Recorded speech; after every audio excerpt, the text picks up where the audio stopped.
Hi, we're Westlife. I thought we were doing the key.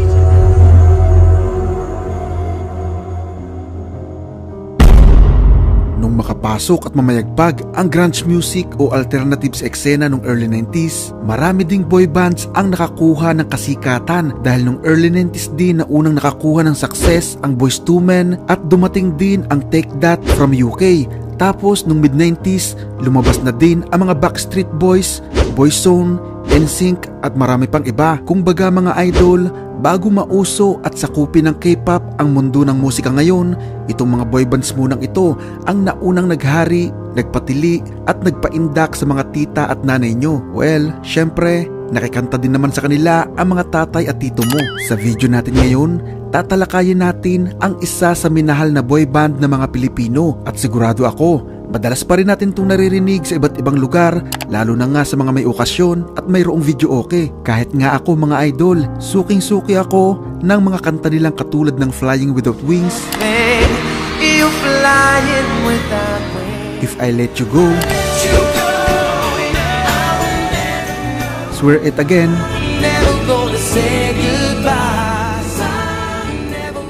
at mga cover songs nila na More Than Words, You Raised Me Up, Uptown Girl, at napakarami pang iba. Halika at ating kilalanin ang Westlife, ang isa sa mga boy bands na namayagpag sa mainstream nung araw. Paano nga ba nabuo ang boy band na ito? Bakit umalis ang isa nilang miyembro? At nasaan na sila ngayon? Tatalakayin natin lahat yan, pero bago ang lahat, intro at shoutouts muna tayo mga idol. Maraming salamat.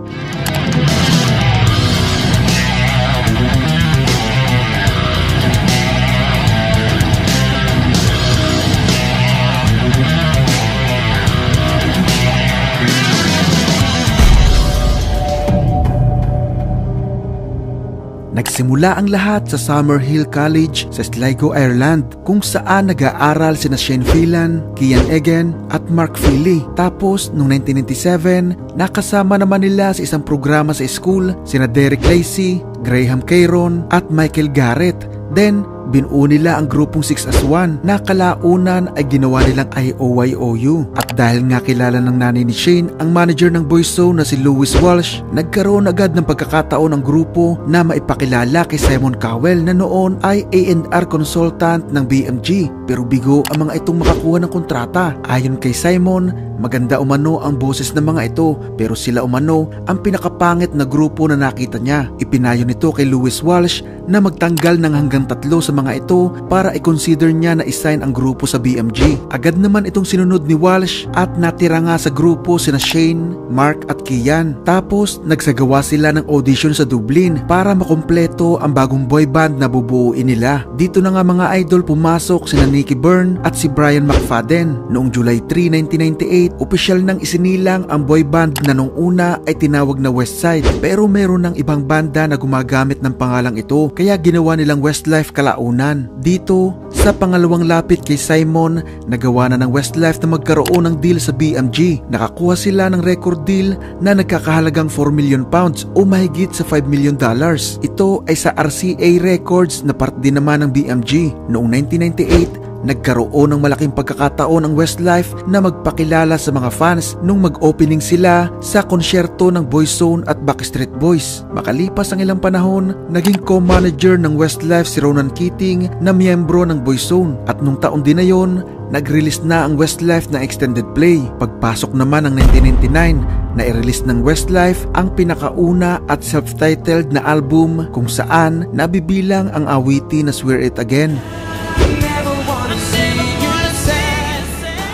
na agad na nag-number 1 sa UK at nakuha ang record na best-selling single in a week 1 by a debut artist. Nag-number 1 din ang 4 na single na inirelease nila na If I Let You Go,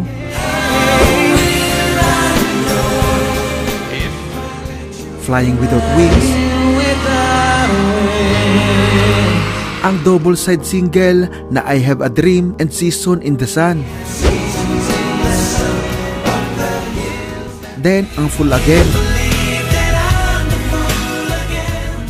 Nakuha nila dito ang record na natatanging male bands na nakapag-release ng album na lahat ng singles ay nag-number 1 sa UK charts. Tinalo nila ang mga katulad ni Elvis Presley at The Beatles. Dahil sa sobrang success na ito, nagsimula na silang pasukin ang US sa pamamagitan ng pagpirma ng kontrata sa Arista Records. At dito, ayon nga sa kanila mga idol, hindi nga nila nakuha ang respeto na para sa kanila. Tanging nag-iisang awitin lang nila na Swear It Again ang nag-iisang nakapasok sa top 20 ng Billboard 100. Noong taong 2000, inirelease naman nila ang pangalawang album na Coast to Coast na agad na nag-number 1 sa UK chart at tinalo ang album na Forever ng Spice Girls. Dito, nag-number 1 muli ang mga singles na Against All Odds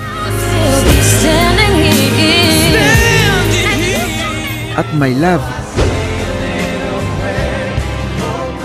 na dumagdag sa record na naiukot ng Westlife sa kasaysayan ng UK na pinakamadaming sunod-sunod na debut singles na nag-number 1 agad sa UK music charts. At dahil dito, nabigyan din sila ng Guinness World Records. Ganong kalakas idol ang impact ng Westlife nung araw. Ganon pa man, ang nakapagtataka, hindi nila napasok ang US. Hindi sila nakakuha ng kasikatan dito. Samantala, ang pang-8 single naman nila na What Makes a Man ay naging number 2 lang sa UK charts at ito ang pinakaunang single na hindi nag-number 1. Noong 2001, na-release naman ang pangatlong album na naging number 1 muli sa UK. Andito na sa album na ito ang Uptown Girl,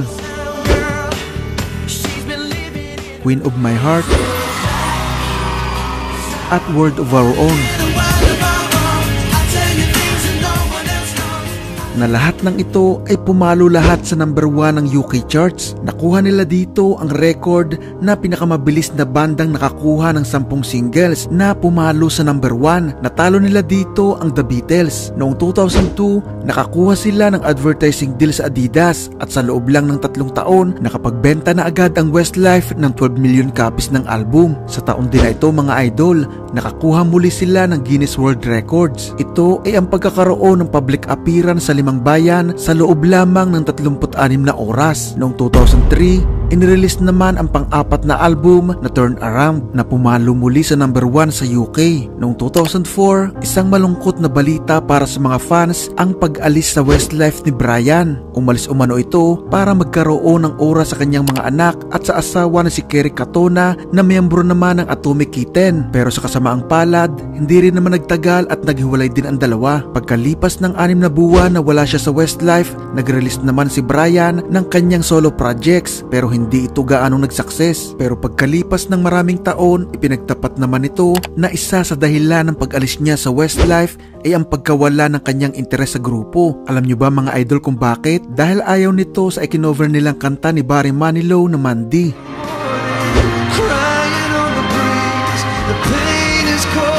Kinakahiya niya umano ang awiting ito. Samantala, sa pag-alis ni Brian, nagpatuloy naman ang natitirang 4 sa kanilang mga tours. Then, nag-release ng pang-5 album na Allow Us to Be Frank na pumalo naman sa number 3. Sa taon din ito, nakabenta na agad sila ng 30 million copies ng album at sila ang biggest live act sa UK. Noong 2005, inirelease naman ng Westlife ang pang-6 na album na Face to Face na muling bumalik sa number 1 at kasama sa album na ito ang kantang You Raise Me Up. Noong 2006, inirelease naman ang pang-7 album na The Love Album na tinalo sa benta ang compilations album ng Oasis, The Beatles at U2. Noong 2007, inirelease naman ang pang-8 album na Back Home na muling nag-number 1 sa UK. Andito sa album na ito ang kantang Home. Noong 2009, na-release naman ang pang-9 na album na Where We Are na pumalo lang sa number 2 sa UK. Noong 2010, inirelease naman ang pang-10 album nila na Gravity na pumalo naman sa number 3 ng UK charts. Sa panahong ito, ang Westlife ang naging best-selling music act in the UK of the 21st century. Noong 2011, sa loob ng 13 taon na magkasama, umalis na ang Westlife sa pangangalaga ni Simon. Dahil ayon sa mga ito, mula nagsimula ang The X Factor at American Idol, naging sobrang sikat na si Simon Cowell. Ang problema, nawala na ang focus nito sa Westlife. Sobra umanong busy na lagi nito kaya madalas natututukan lang nito ang Westlife sa mga last minute na lamang. Naging usap-usapan din ang nababalitang pagbabalik ni Brian McFadden pero itinanggi naman ito ni Kian at iginiit na matagal na silang 4-piece sa Westlife kaya hindi na umano mangyayari pa na ibabalik pa nila si Brian. Pero sa taon din na ito ng 2011, nag-announce ang Westlife na maghihiwa-hiwalay na sila pagkatapos ng mga natitirang tour. Sa panahong ito, naging trending sa Twitter sa iba't ibang bansa kabilang na nga sa Pilipinas ang mga hashtag na Westlife Forever at Westlife galing sa mga fans na sobrang nalungkot sa split na nangyari sa boyband na ito. Nagsagawa naman ang Westlife ng huling konsyerto sa Ireland noong 2012 kung saan ay nabenta lahat ang tickets sa loob lang ng 4 na minuto. Pero dahil sa sobrang dami pa ng demands, nagsagawa pa ulit sila ng isa pang konsyerto na dinagsa ng mga tao na sinasabing sumobra pa nga sa capacity ng stadium. Napanood din ito ng live sa 300 sinihan sa UK at 200 sinihan naman sa iba't ibang bansa. Sa mga interview ng mga ito, inamin ni Nikki na isa sa naging dahilan ng paghihiwalay ng Westlife ay dahil madalas na umano ang pag-aaway at hindi pagkakaunawaan ng mga miyembro, taliwas sa mga unang pahayag ng grupo na wala umanong away na nangyari. Bago matapos ang taong 2012, nagdeklara ng bankruptcy si Shane Phelan dahil nalugi ang property business nila at nabaon ito sa utang na 23 million euros. Pagkatapos nito, nagkaroon ng kanya-kanyang mga solo projects ang 4 mula magkahiwa-hiwalay ang mga ito. At pagkalipas ng ilang taon, naging maingay ang balibalitang magre-reunion muli ang Westlife. Pero ayon kay Nikki noong 2017, sinubukan niya umanong kausapin ang 3 pero hindi umano nila mabuo ang reunion. Dagdag pa ni Mark, marami umano ang nag-aalok ng blank checks o mga tao na handang magbayad ng malaki para matuloy ang reunion. Pero ayon sa kanya, hindi naman ito tungkol sa pera. Hindi lang umano nila magawang magsama-sama dahil napakarami pa umano ng mga gusto nilang ma-achieve individually. Pero pagkalipas lang ng isang taon, isang anunsyo mula sa banda ang ikinatuwa ng napakaraming fans. Dahil noong October 2018, naglabas ng anunsyo ang Westlife na magkakaroon sila ng bagong musika at mga tours. At syempre,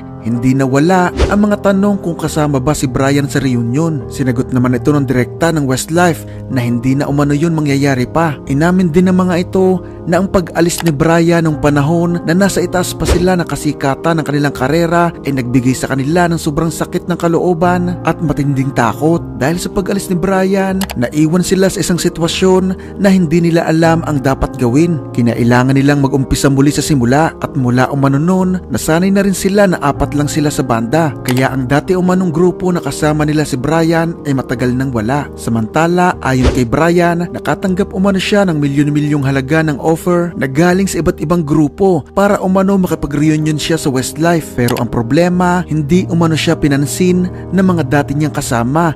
Hindi niya umano alam na mayroon pang sama ng loob sa kanya ang Westlife. Pero sa opinion ko mga idol, hindi naman siguro dahil galit lang sa kanya. Siguro nga, nasanay na nga lang talaga silang aapat sila sa grupo. Samantala, ayon kay Shane at Kian, noong 2015 pa sila unang nagkausap para sa reunion. Yun ay ang mga panahon na nag-release si Adele ng kanyang kanta na Hello. Dahil sa kasikatan na nakuha ng kantang ito, na-inspired marahil ang Westlife at sinabing ganon kagandang kanta ang kailangan nila para sa kanilang mga fans. Kung kaya naman sa kanilang pagbabalik, kinuha nila ang artist at composer na si Ed Sheeran na kalaunan ay nakatulong sa kanila sa pagsusulat at pagbuo ng 6 na bagong kanta. Kinuha din nila ang isang composer pa na si Steve Mac. Noong November 2019, na-release nila ang pang-11 album na Spectrum na siyang nagpatunay na isa pa rin ang Westlife sa mga malalaking pangalan sa music industry nung pumalo muli ito sa number 1 sa UK. Nasundan ito